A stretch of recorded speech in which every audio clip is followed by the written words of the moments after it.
Statistics from the 2019 African Tech Startups Funding Report by Disrupt Africa states that 311 companies secured a combined 491 million US dollars worth of investment in 2019. Nigeria with Kenya emerged as the premier investment destinations, attracting 122 million US dollars and 149 million US dollars in funding respectively. Now, in another report published by Intelligence by TechPoint, over 377 million US dollars was raised by Nigerian startups in the same year as against the 178.3 million US dollars raised in 2018. In the first quarter of 2020, Intelligence by TechPoint reports that Nigerian startups raised 55.37 million US dollars, which is higher than the amount raised in the first quarters of 2018 and 2019 combined. There was a 48.8% decline from that in the second quarter of 2020, as a total of $28.35 million was raised.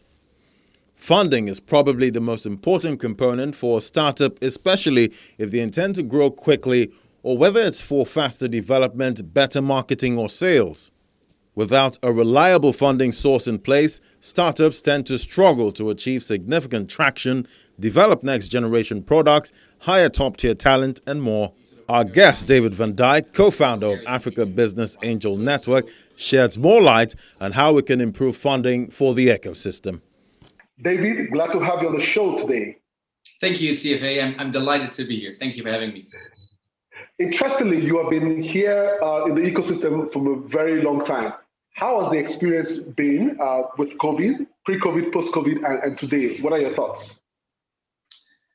So it's a very interesting question. So 2020, in many ways, is almost a confusing year because on the one hand, we have these headline-making exits, we have record-breaking deals, we have more money coming into the ecosystem than ever before. At the same time, obviously, we read the news about startups having insufficient funds, lack of working capital. So there's a lot of sort of mixed signals in terms of what COVID has brought 2020. Overall, however, I'm extremely positive, and it feels that this year is almost like the coming of age of the startup ecosystem, with simply doing more deals, the exits we've been kind of all waiting for. So again, I'm very positive about what is happening. Yeah, I mean, you and your platform, you have played a role in the evolvement of a lot of ecosystems across the continent. How would you rate the ecosystem that you see today? The ecosystem today is very different from 5 or 10 years ago. A lot of things have happened. We're definitely at a stage where things are professionalizing, both the startups, the founders, but also the investors that are becoming more and more active. At the same time, it still feels like we're only scratching the surface, and that there's so much more that can be done and has to be done to really, give every promising, innovative founder an opportunity to start and grow a company. I like the fact that you use the word "has to be done." So tell me, what is the technology investment landscape today? What is it like today?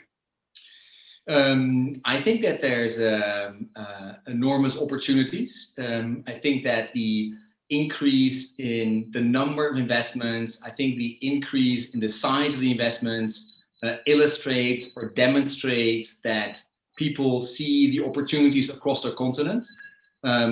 You could definitely argue that the majority of those investments go to a handful of countries.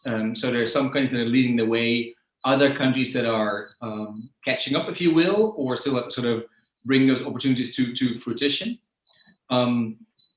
But I think that if COVID has shown us one thing, then it is that the future is digital, meaning that I think before we all kind of knew that that obviously technology would play a leading role in our lives, but I think that by now it's the only way forward. There's this issue where angel investors complain of high quality early stage ideas.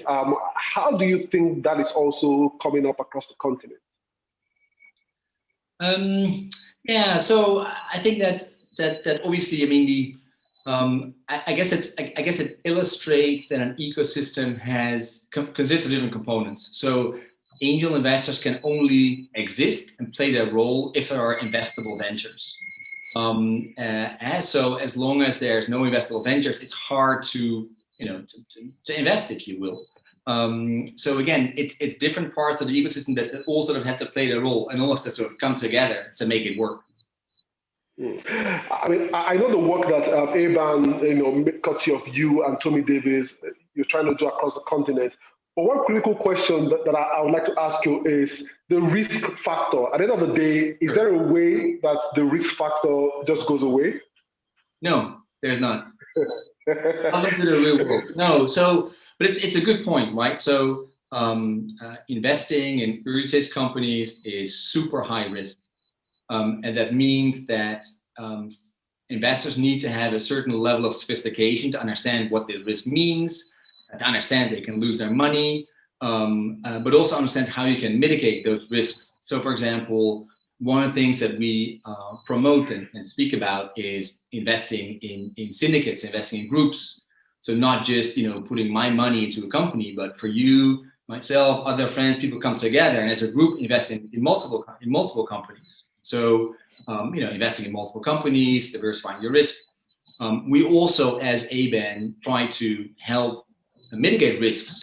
We speak a lot with governments, international organizations, make people understand what is this angel investing, why is it relevant, in African context, how can governments, authorities play a role in minimizing risk, etc. But that is really a long game, if you will. Yes, I asked you the question on the risk on purpose, but the truth is that the exits or the upside can also be attractive. So, for example, the recent Paystack deal. But what would you say to folks who've got money, but they don't have investments in the technology startups? What would you say to them? So, one important point is that you do not necessarily have to be, extremely wealthy to be able to be an angel investor.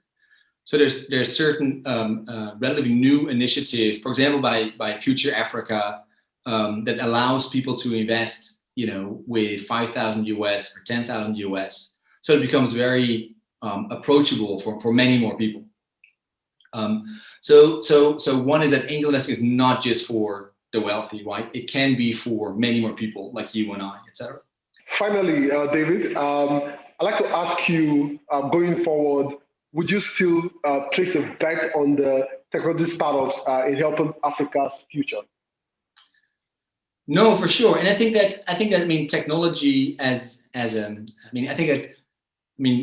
see technology sort of underlying almost everything we do, right? So it's not technology per se, but also, how can technology give better access to healthcare or transportation or energy, etc.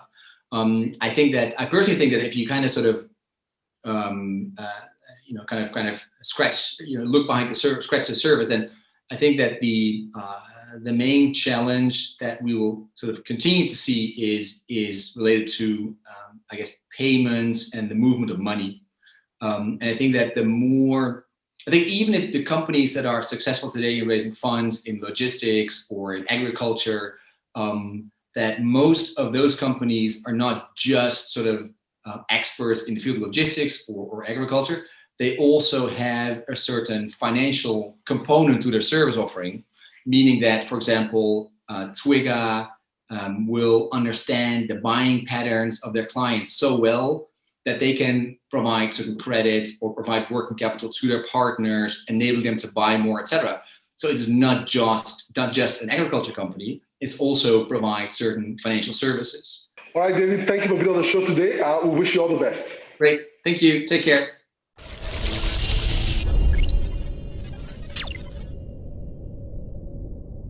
That was David Van Dijk, co-founder, Africa Business Angel Network. Now, one sure way to unlock the amazing potentials on the African continent is by ensuring that innovators solving problems have increased access to funding so that hopefully they can build better products and solutions.